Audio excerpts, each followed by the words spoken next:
He was old, alone, and forgotten, an aging German shepherd with a limp, a cracked tooth, and no name. She was barely 3 weeks old, a wild Mustang foal collapsed in the searing desert heat, her breaths shallow, her eyes dim with surrender. No herd, no hope, just dust and silence. And then he approached, not to end her suffering, but to do something the world never expected. What happened next didn't just defy nature. It redefined it. Before we begin, tell us where you're watching from.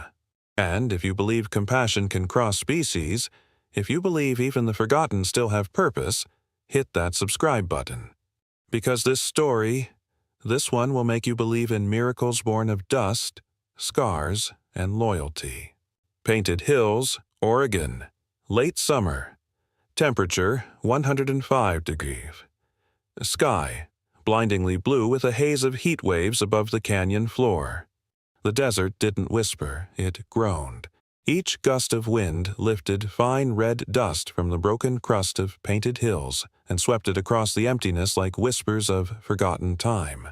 It was a landscape carved from fire and silence, where shadows moved slowly and time dissolved into heat shimmer.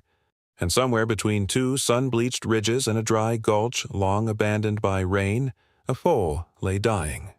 She was just 3 weeks old, chestnut brown with a stripe of white on her forehead like a faded star.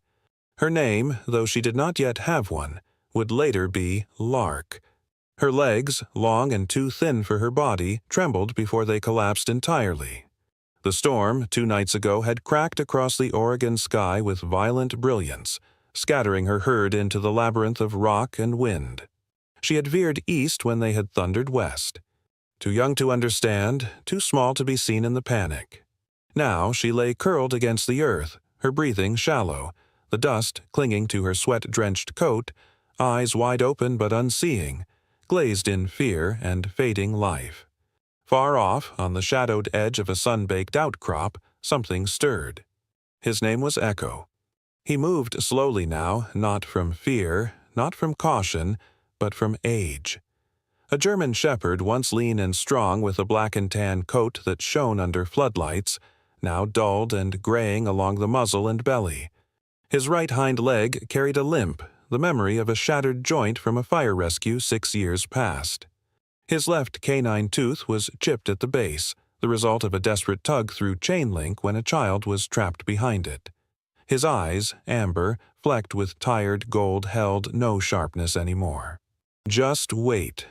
The weight of everything he had seen, and everything he had lost. Echo had not always been alone. Once he had been the pride of the Deschutes County Search and Rescue K-9 unit. He had saved hikers in blizzards, tracked missing children, pulled people from wreckage. But after the blaze on Willow Ridge, when his handler, Officer Nate Harrell, had not made it out, Echo had refused to work. He had stopped barking, stopped responding. One day, during transport, the kennel latch had somehow come loose. Echo had slipped into the wilderness like a ghost returning to silence. That had been 3 years ago. Now, in the hush of Painted Hills, the old dog watched the foal. He had smelled her from miles off, the scent of blood and youth and slow death curling through the air like a warning. He had tracked her for hours. His instincts, dulled but intact, had told him she was prey. Easy, defenseless. But as he stood watching her now, panting in the shade, something else stirred. A memory.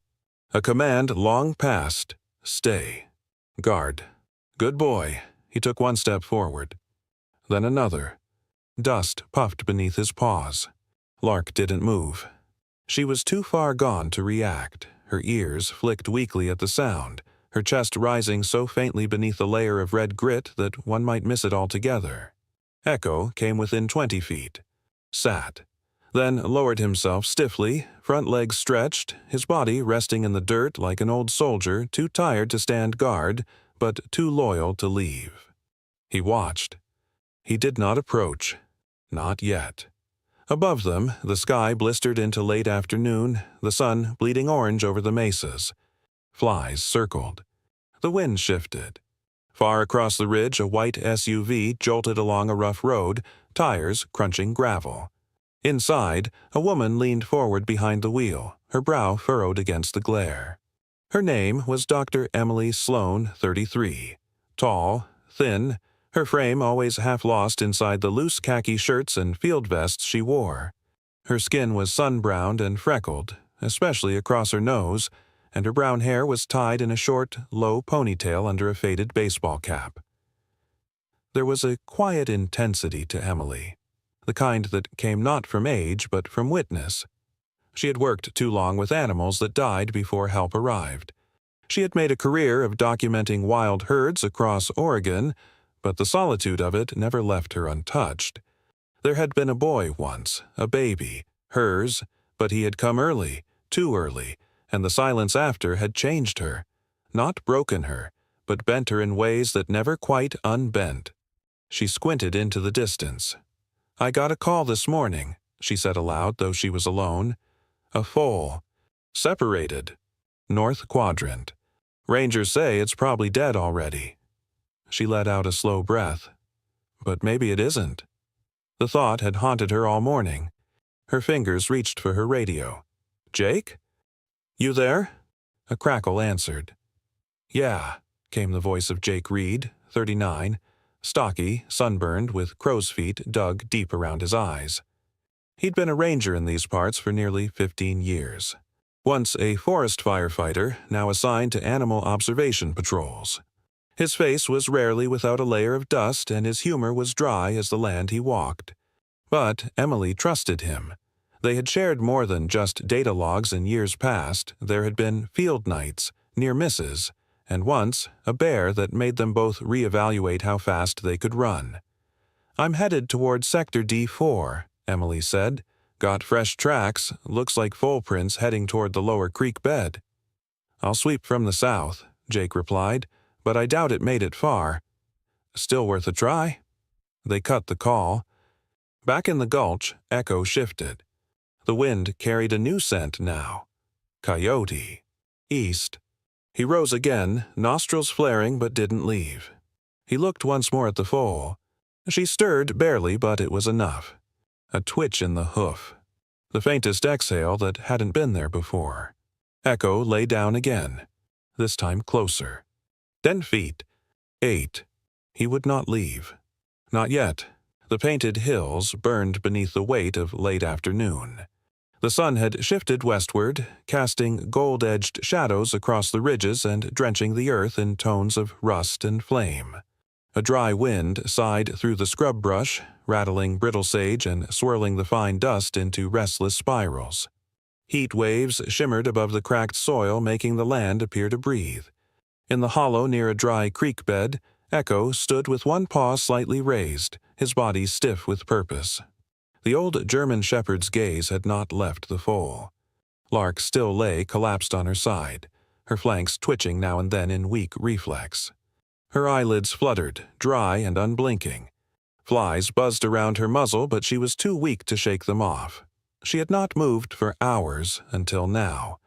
Echo lowered his head slowly and pressed his nose to her neck. There was barely any response, only a faint twitch as if the skin there had remembered what it once meant to feel. Echo pulled back, tilting his head with that slight, almost human curiosity dogs sometimes have when something doesn't fit the pattern of nature. Then he smelled at moisture. Not far off, near a dip in the land slope where runoff might gather, was a shallow depression darkened by recent rain. It had not yet dried completely. Perhaps a miracle in this scorched landscape, perhaps just nature holding back its worst. Echo moved toward it, joints stiff, back leg dragging ever so slightly with each step. The limp was pronounced now, not because of injury, but time, a silent erosion of strength. When he reached the shallow pool, he looked down.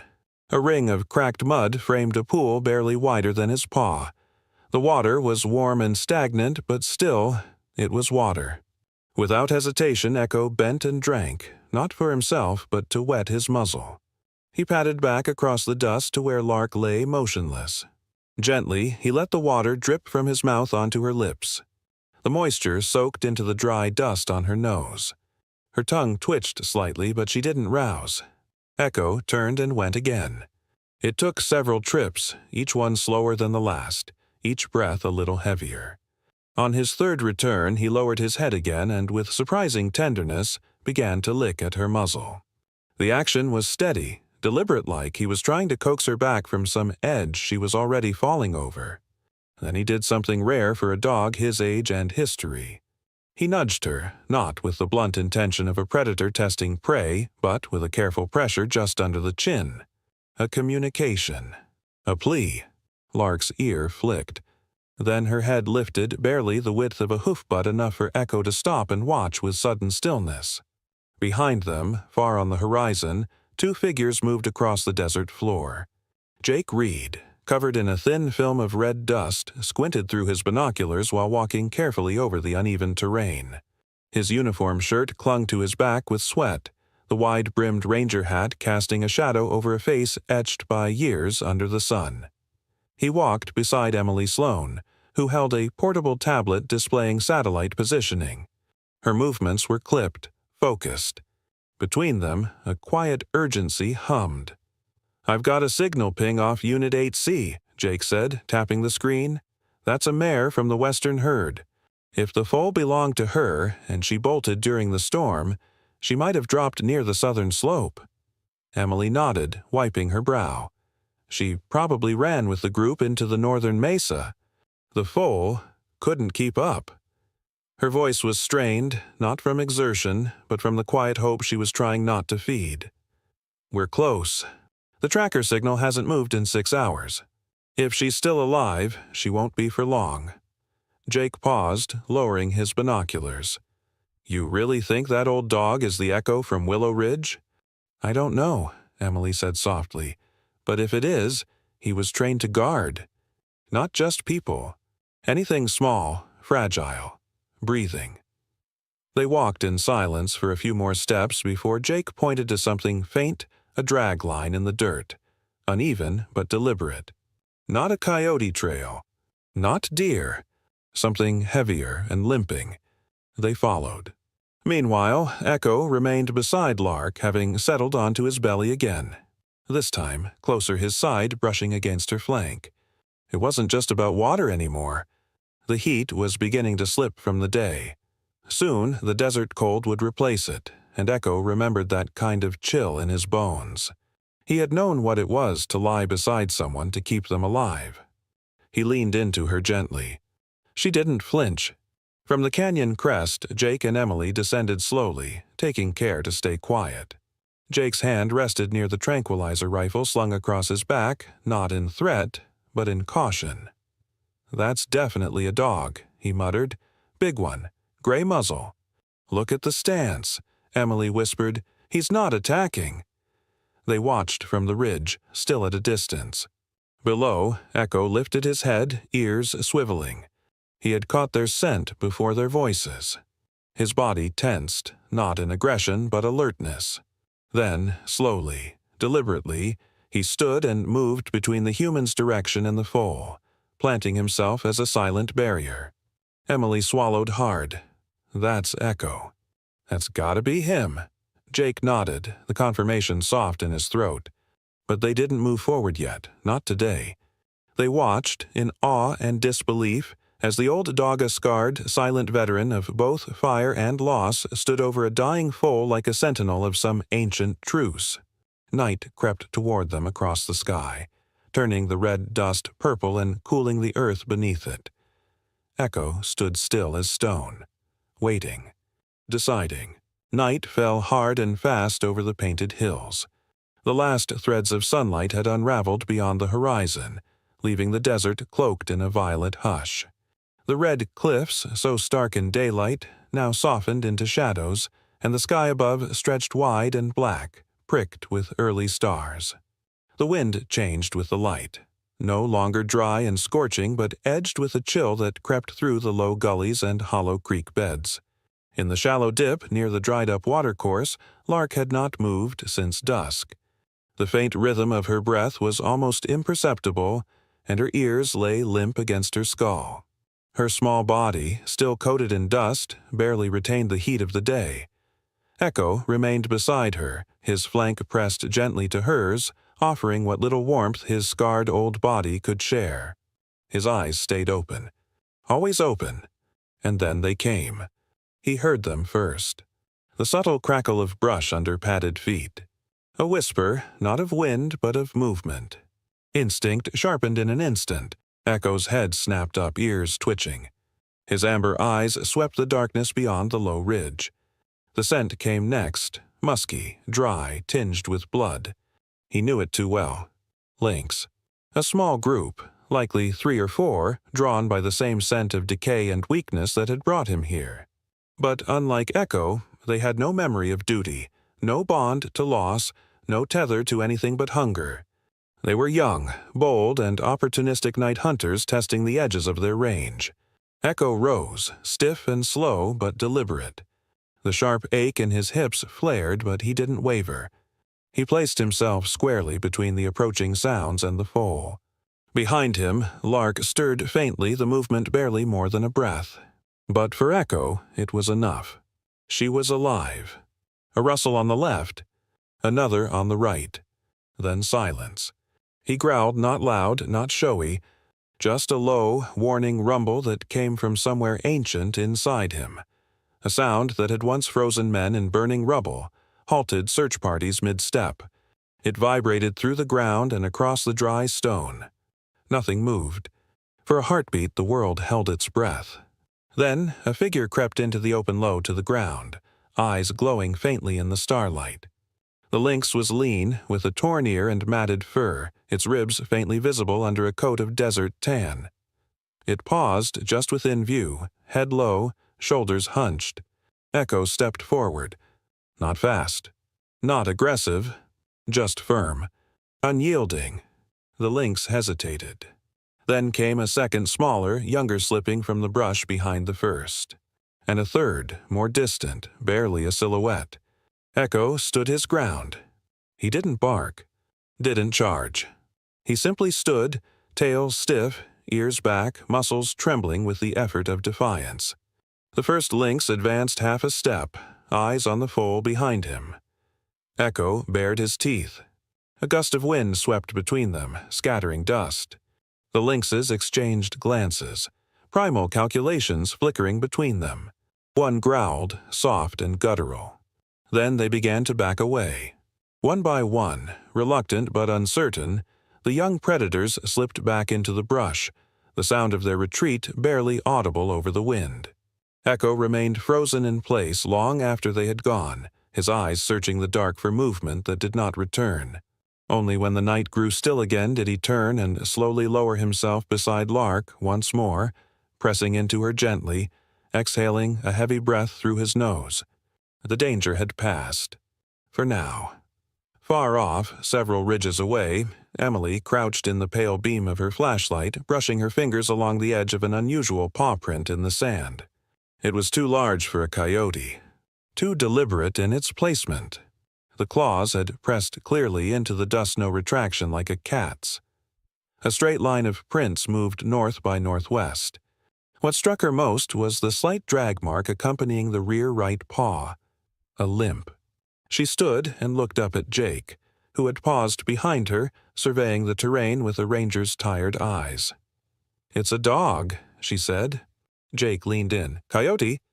"No, bigger." "See how wide the pad is?" She shone the light again. "This is a shepherd. Male. Old." Her voice softened. "And limping." Jake looked at her sideways. "You think it's Echo?" "I don't know," she whispered. But her fingers traced the edge of the print again, slow and reverent. "We never found his body after the fire.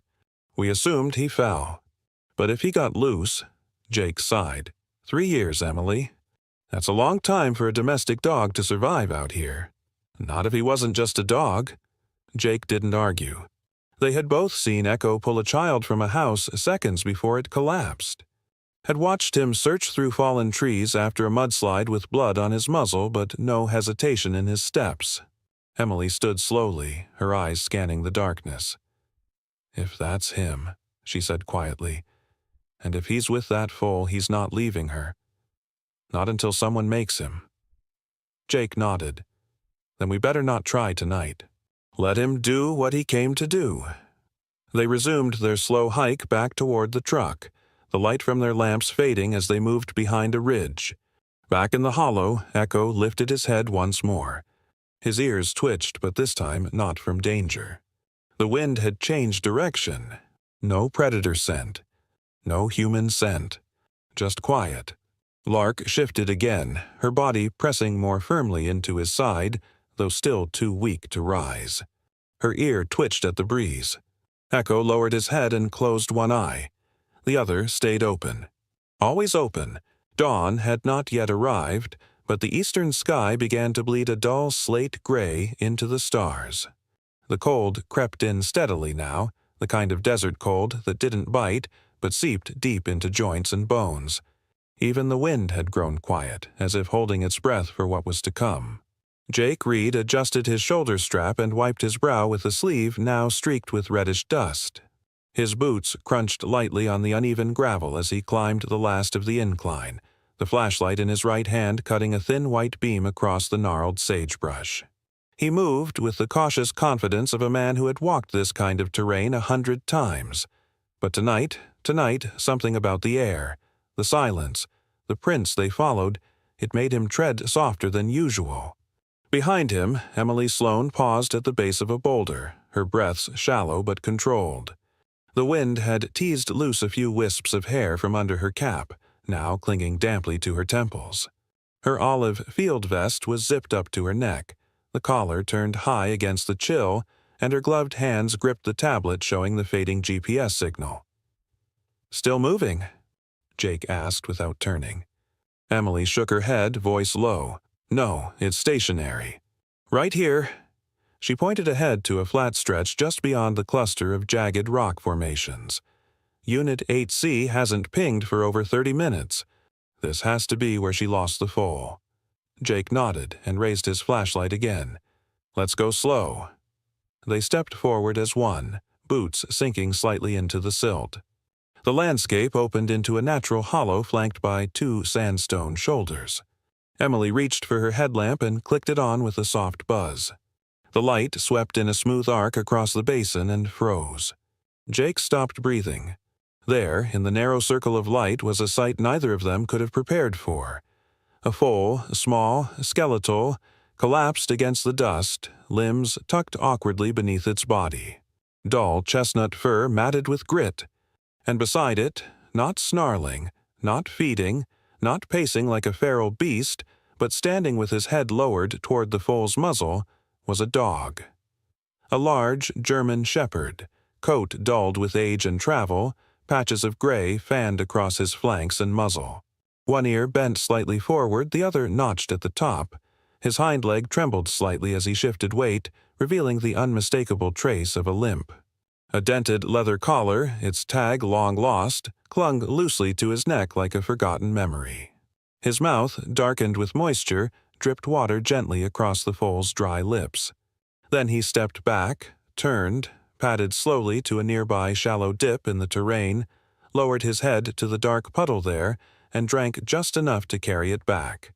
He returned, muzzle wet, and repeated the action. Neither Jake nor Emily spoke. Emily took a slow, disbelieving breath. "Echo." Jake said nothing at first. His eyes were locked on the animal before them, his hand lowering the flashlight so the beam no longer glared across the old dog's back. The shepherd paused at the movement, ears twitching, but did not bolt. He simply turned his head toward them, and in the dim light, his eyes, amber and tired, still watchful, met Jake's. The recognition hit like a punch. "I watched him run into a burning farmhouse," Jake said, his voice hoarse. 3 years ago. Pulled a kid out by the shirt collar. Roof collapsed seconds after. We thought—" His voice faltered. "We thought he went down with the floor." Emily blinked fast, stepping forward an inch. "That's him. It has to be." Jake's jaw tensed. "It's him." They stood in silence. The foal shifted slightly, a tremor rippling through her side as Echo leaned in and nosed her neck again. His body language was protective, even possessive, but not hostile. His tail was low, ears flicking, muscles coiled but not aggressive. A dog waiting for judgment, perhaps, but not afraid. Emily reached into her vest slowly and pulled out a collapsible silicone water bowl. She unfolded it with care and poured a measured amount from her canteen. The water sloshed quietly in the bowl as she crouched and set it down in the sand, 10 feet from Echo. Jake watched her warily. He might bolt. He didn't bolt when we lit him up with spotlights that night, Emily whispered. He's smarter than that. He's watching our hands. Echo turned his head toward the bowl, looked at it, looked at Emily, then at the foal. He didn't move, not until Emily and Jake both backed away, raising their palms slightly in the universal sign of no harm. Then, like a diplomat choosing peace, Echo approached the bowl. He sniffed, licked once, then, surprisingly delicately, he picked it up by the rim and carried it, not to himself, but to the foal. Emily felt tears rise unbidden. Jake cleared his throat. I've never seen anything like that. He remembers, Emily said softly. He remembers what he was trained for. Echo lay down next to the foal again and rested his head over her shoulder, covering the exposed flank from the wind. His body curved protectively, forming a quiet barrier of fur and instinct. Jake crouched beside Emily, his gaze still locked on the pair. 3 years alone in the wild, and he chooses to stay with a dying foal instead of running from us. Emily nodded. He never left anyone behind. Not even now. The flashlight beam dimmed as Jake clicked it off. The only light left was the faint halo from Emily's headlamp and the emerging glow of early dawn beginning to paint the rocks in dusky orange. They stayed like that for a while, the world around them perfectly still, as if holding vigil with them. The scarred dog, the broken foal, the 2 humans who once knew him. No one moved. No one dared disturb the fragile miracle that had found them. The chill of night had deepened. The painted hills lay under a velvet sky, scattered with sharp stars, and every sound, every crack of dry grass, every whisper of breeze seemed amplified in the stillness. Moonlight cast long silver lines along the ridges, and the basin where the foal lay had turned pale and quiet, like a forgotten sanctuary. Emily Sloane crouched low near the hollow's edge, the water bowl now cradled in her hands. The light from her headlamp was off. She relied only on the soft glow of the moon, not wanting to disturb what was unfolding before her eyes. Echo hadn't moved from Lark's side. The old German shepherd had taken position like a sentry in sacred vigil, his scarred frame curved around the foal's flank, breath slow and steady despite the cold. Emily's breath fogged in front of her. Her fingers trembled slightly as she placed the bowl down on the ground a few feet closer than before. She didn't rise immediately. Instead, she paused, watching, unsure if she had crossed a line. But Echo didn't react with fear or aggression. His ears lifted briefly and he turned his head toward her. Their eyes met again. His amber gaze was old, but it wasn't wild. It was assessing. Present. And then, to her astonishment, he stood wobbly at first, then with deliberate control and padded toward the bowl. He didn't drink. He simply lowered his head, gripped the bowl gently between his teeth and carried it again, not to himself, but to Lark. He placed it down near the foal's muzzle, nosed her slightly, then stepped back. A silent offering. Emily clutched the edge of her sleeve and pressed it to her face. Her shoulders trembled not from cold now, but memory. She saw, in the faint tremble of Lark's breath, the ghost of another foal. Smaller, paler, found too late the previous spring, tucked under the belly of a dead mare, its own ribs protruding through skin stretched thin.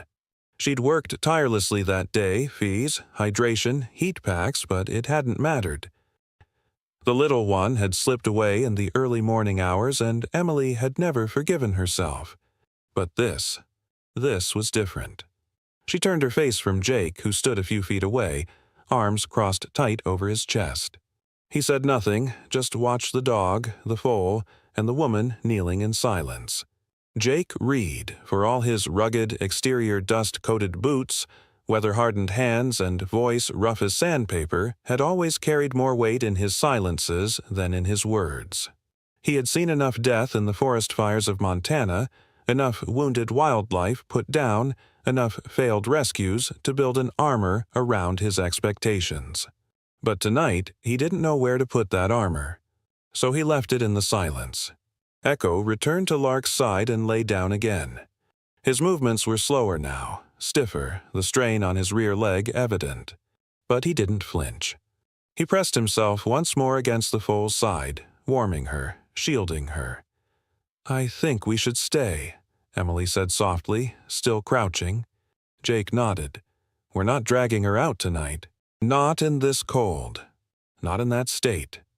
He turned back toward the small gear pack he had dropped earlier and began pulling out a roll of thermal blankets and a compact ground mat. He handed one to Emily, then quietly spread his own over a flat patch of ground under a low stone overhang. They wouldn't sleep much, but at least they could settle in. Emily took the blanket without speaking. She laid hers near the hollow's edge and sank down slowly, her knees drawn in, hands tucked beneath the fabric. Her eyes never left Echo. An hour passed. Then another. The wind whispered down from the northern cliffs, rustling the sagebrush like voices long buried in the canyon. Echo did not move. Occasionally, Lark twitched her body reacting to the cold, to the presence beside her, but she did not wake. From his blanket, Jake broke the silence. He never barked once, even during fire rescues. Not when they pulled that girl from the riverbank either. Just worked. Quiet. Like he knew the noise wouldn't help. Emily gave a small smile, almost involuntarily. "Not all heroes bark, Jake." Jake grunted. "No, some just carry bowls." They lapsed into silence again. Sometime around 2 a.m., Emily rose, wrapped tightly in her blanket, and approached the pair once more. She knelt again, slower now, and whispered softly into the night. "You're not just surviving, are you, old man? You're choosing this." Echo opened his eyes but didn't move. He watched her with that same calm intelligence. She didn't touch him, didn't need to. She only stayed close enough to be there. Somewhere behind her, Jake muttered in a half-sleep, "You talk to all the dogs like they're listening." She glanced over her shoulder. Only the ones that answer. By sunrise, the sky had shifted into soft peach and lavender. The hills were bathed in the promise of warmth, though the air still bit with nighttime chill. Echo was still awake. He had not closed his eyes once, not fully. His head rested near Lark's shoulder, and when she stirred slightly, her ears flicking and her legs twitching, he rose, just enough to nose her again. Emily blinked into the rising light.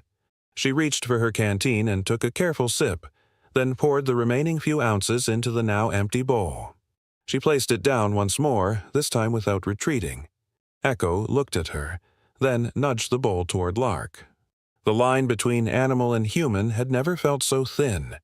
That morning, as the sun finally cleared the ridgeline and bathed the canyon in gold, 3 lives rested under its glow. 2 humans, a scarred old shepherd, and a foal not yet ready to give up. And none of them were alone.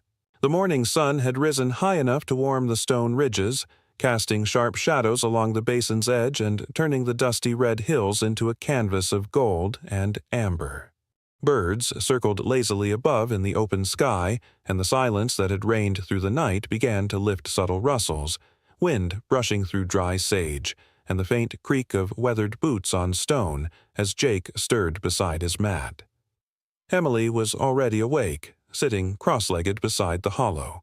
Her fingers wrapped around a thermal mug of instant coffee, but the steam had long since faded. She wasn't drinking. Her eyes were locked on the form still curled near the foal. Echo lay beside Lark, his body hunched slightly, not from sleep, but from quiet alertness.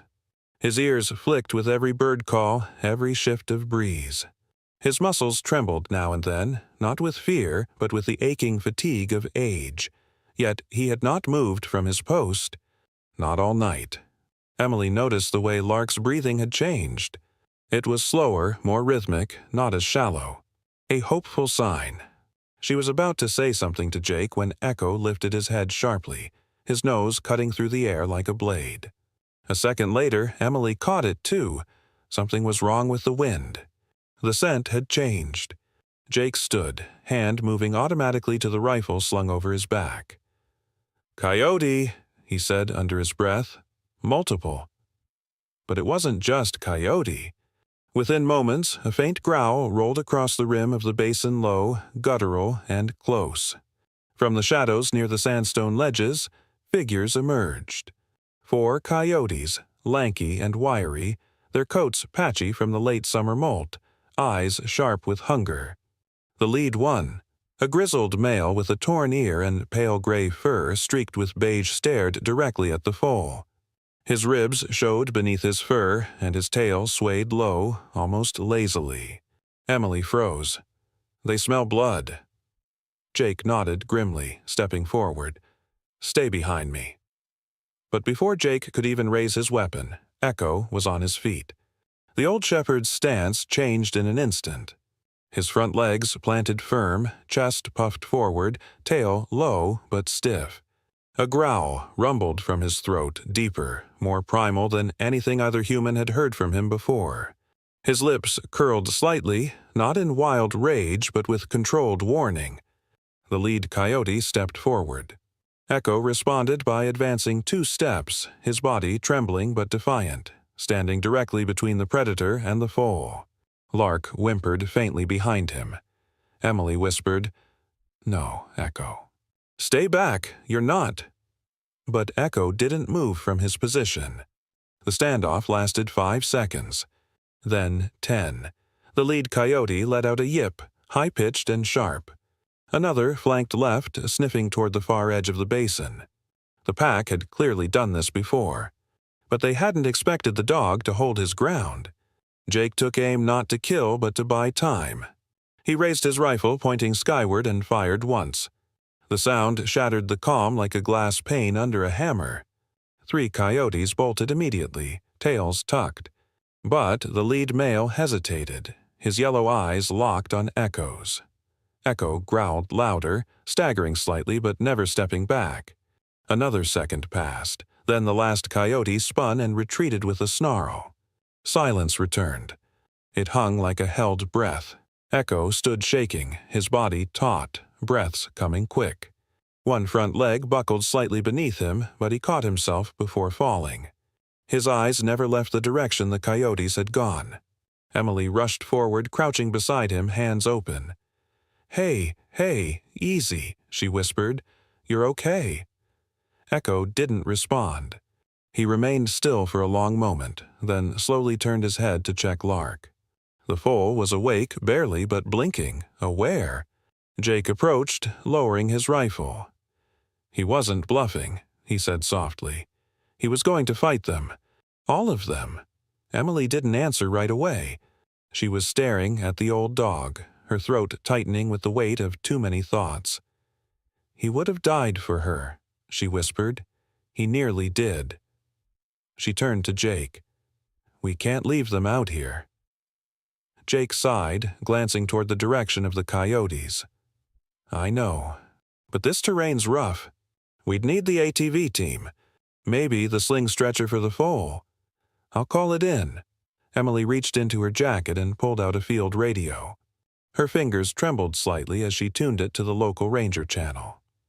"Dispatch, this is Dr. Emily Sloan requesting emergency wildlife evac team at Sector D4, near Willow Hollow. We have 1 full chestnut, approximately 3 weeks old, dehydrated but responsive, and 1 large German shepherd, male, elderly, exhibiting signs of trauma and overexertion." A crackle, then a voice replied, "Copy that, Dr. Sloan. We'll alert the Wildlife Rescue Unit. ETA approximately 75 minutes. Jake glanced at her. "You're bringing both in?" Emily looked back at Echo. He was now sitting, side pressed once more to Lark, though his head hung low, panting. "Yes," she said. "I'm responsible for what happens next."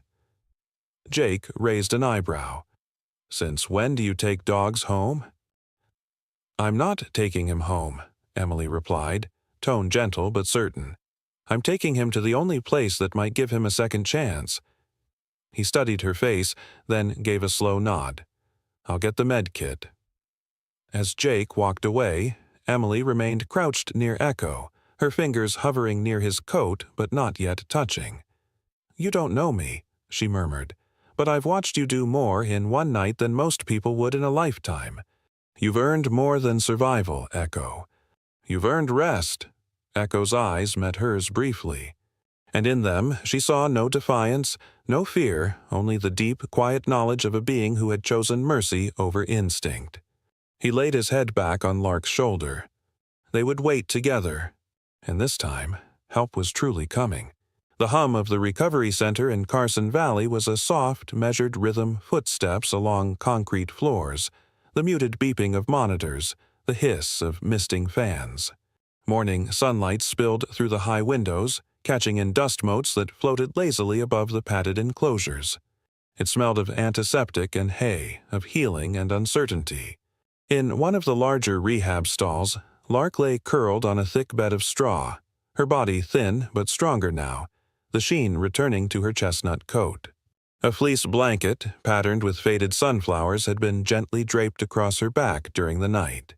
Her breaths came slower, fuller, as IV fluids and warmth worked steadily through her system. Just beyond the dividing wall, in a medical kennel lined with memory foam, Echo lay resting. His left side rose and fell with the rhythm of deep, dreamless sleep. His coat had been brushed and cleaned, revealing faint scars beneath the years of matted fur. His right hind leg was bandaged, the joint wrapped and iced to reduce swelling. A cracked canine tooth had been extracted, and a mild sedative still softened his posture. A woman moved quietly into the corridor outside Echo's kennel. Dr. Celeste Marino, the center's lead veterinarian, was in her late 40s, tall and lean with Mediterranean skin, short, curled hair tucked beneath a surgical cap, and eyes that held a careful mix of sharp observation and weary compassion. She was known in the wildlife circles for her fierce ethics and calm steadiness under pressure. The only thing more precise than her sutures was her silence. She rarely spoke unless she had weighed her words 3 times over. She peered through the glass, tablet in hand. Vitals normal. Temperature stable. Appetite returning. She scribbled a note. But no vocal response.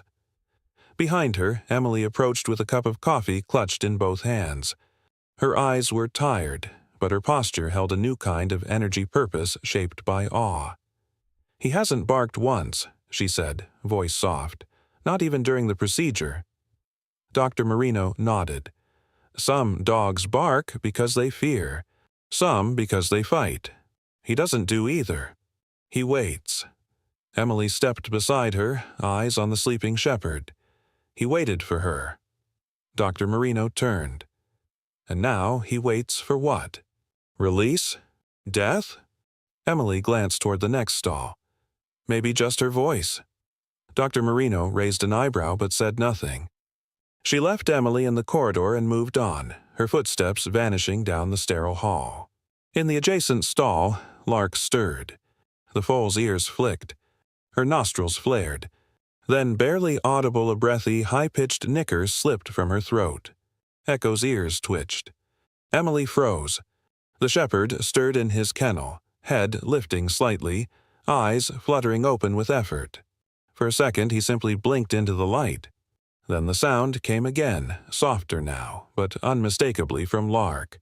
Echo rose slowly. His legs trembled beneath him, unaccustomed to the sterile tile and bandages. But he didn't stop. He padded to the edge of his kennel door and pressed his nose to the seam where it met the hallway. Emily's hand flew to the intercom. "Open stall 2 and 3, she called to the front desk. "Slow. Just the inner gates." A pause. Then the locks clicked. The doors rolled open. Lark pushed shakily to her knees, her muscles trembling under the weight of her own body. She blinked slowly, lifted her head, and saw him. Echo stepped forward first. Not fast, not strong, but unafraid. Lark wobbled 1 step, then 2, and closed the gap between them. She reached him, They did not touch with fury or desperation. It was quiet, like the sigh of a long-held breath. Lark lowered her head, pressed her muzzle gently against Echo's flank. He stood still, eyes closed as if to say, "I'm here." Emily backed away, wiping her eyes before anyone could see. An hour later, Jake Reed arrived, brushing dust off his jacket as he stepped into the sunlit corridor. His hat tilted back, revealing sun-lined features and a skeptical glance. "You said it was urgent," he called softly. Emily nodded toward the enclosure. "You need to see this." Jake moved to the glass and looked in. The sight of them, dog and foal, lying side by side, Echo's head draped across Lark's neck, struck him in the chest like a quiet song he hadn't realized he'd forgotten. Jake didn't speak for a long moment. Then, "Well, damn." Emily smiled. "Exactly." Jake leaned against the doorframe, arms folded. "You thinking what I'm thinking? That we can't send either of them back where they came from?" Emily asked. Jake nodded. "Neither belongs in the wild anymore. But neither belongs behind concrete either." Emily turned to him fully. "I've been working with Dr. Marino. She has land just north of the recovery center. Unused. We could fence it lightly, build natural shelter. No crates, no collars. Just space. Safe space." Jake's eyes narrowed thoughtfully. A halfway world. Not wild, not captive. Jake looked at her. "And you're staying to run it?" Emily's voice softened. "For a while. Until they stop needing me. Or until I stop needing them." Jake gave a slow nod, hands dropping to his pockets. "Then let's build it." He knocked once on the glass. Echo opened his eyes but did not rise. Jake smiled. "Still the best damn partner I ever had." Emily whispered, "He still is." 6 months passed like seasons and fast forward. What had once been the clinical recovery wing of the Carson Valley Wildlife Center now flowed seamlessly into open land, an acre of gently sloped meadow, framed by low cedar fencing and shaded by old cottonwoods. Wooden structures, hand-built by volunteers and locals, stood nestled into the hills, blending into the terrain like they'd always belonged there. The air held the scent of straw, new grass, and slow-moving wind. A painted wooden sign marked the entrance, carved carefully in thick, simple letters, "Echo Ridge Sanctuary." It wasn't a zoo, it wasn't a lab. It was somewhere in between, a threshold where recovery met purpose. At the far edge of the enclosure, near a weathered split-rail fence, Echo lay in the shade of a juniper tree, his frame curled loosely in rest. He was thinner now, the fur around his eyes nearly white, and his limp more pronounced with each passing day. Yet there was no pain in his posture, no fear, only peace. Close by, Lark stood grazing near a cluster of flowering thistles. Her coat had grown glossy, her frame filled in with strength and softness. A faint white scar traced her left shoulder where the IV lines once fed into her, but she bore it like a badge. Though fully capable of running free, she always returned to Echo's side before dusk. Emily watched from a bench near the edge of the paddock, a worn leather journal open on her lap. Her hair had grown out slightly, loosely braided today, and freckles danced across her cheeks in the late afternoon light. She wore denim and a green flannel shirt faded at the elbows, the cuffs pushed up past her forearms as always. In one hand, a pen, in the other, stillness. A small group of students had arrived that morning, 10 or 11-year-olds from the nearby elementary school, led by a young teacher with a wide sun hat and more enthusiasm than control. The children wandered in guided pairs, peering through wooden railings and whispering about the animals they spotted, an owl with one eye, a 3-legged deer, a fox that limped but still outran every squirrel. They hadn't reached Echo yet. One girl, slight and dark-haired with oversized glasses, hung back from the group. Her name was Lena Wu, quiet and serious for her age, with a small green notebook clutched in her hands. She knelt by the fence, careful not to lean on it, and watched Echo without speaking. Her eyes moved between the old shepherd and the tall Mustang behind him, their proximity, their ease. After several minutes, she scribbled something in her book. Emily approached softly. "What are you writing?" Lena didn't flinch. "They don't touch much," she said, "but they never leave each other." Emily smiled. "No, they don't." Lena looked up. "Are they friends?" Emily considered the question for a long moment. "Not like we think of friendship. They don't play or share food or lick faces, but they trust each other. More than some people do." Lena nodded like she already understood. "I wrote down that maybe trust is better than liking someone. You can like someone and still leave." Emily blinked at the unexpected wisdom and crouched beside her. "That's a good line. Can I borrow it?" Lena grinned, a rare, small spark. "You can keep it." The teacher called the group back to the van, and Lena rejoined with a reluctant glance over her shoulder. Emily rose, brushing off her jeans, and turned back toward the enclosure. She spotted Jake near the tool shed, loading feed into a canvas bin. He looked up, saw her watching, and gave a short wave. Jake had taken to the sanctuary like a stone to riverbed, grumbling at first, then sliding into rhythm. He visited weekly now, repaired fences, trained the new volunteers, and occasionally just sat beside Echo without saying a word. As the sun dipped lower, casting long shadows across the grass, Emily sat again and opened her journal to the last page. She wrote slowly, deliberately, not to explain but to remember. They are not friends in the way humans define friendship. They do not seek comfort in touch or communication. But they share something older trust that reaches beyond species, beyond reason. Echo chose mercy when nature offered instinct. Lark chose to follow when fear said flee. What lies between them is not sentiment, but something far more radical.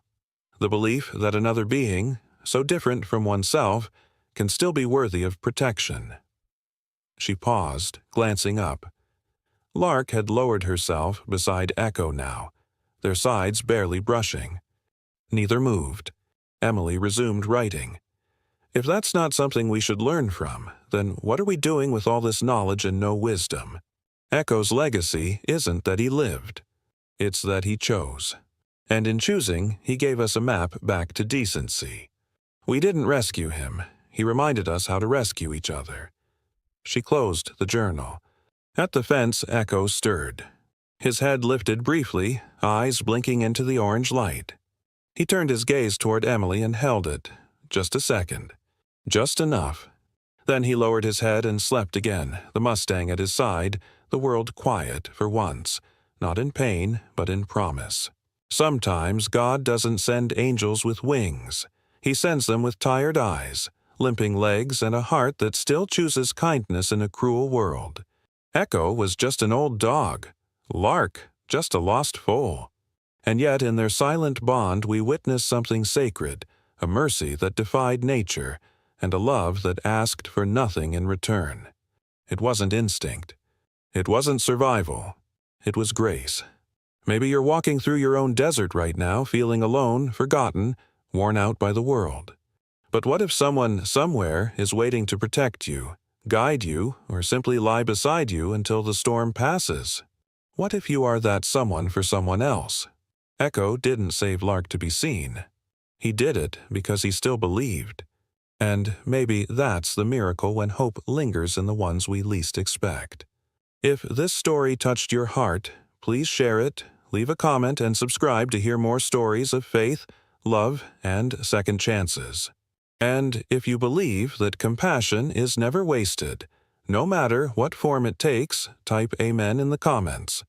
May God bless you and every soul you've ever protected, whether they walk on 2 legs or 4.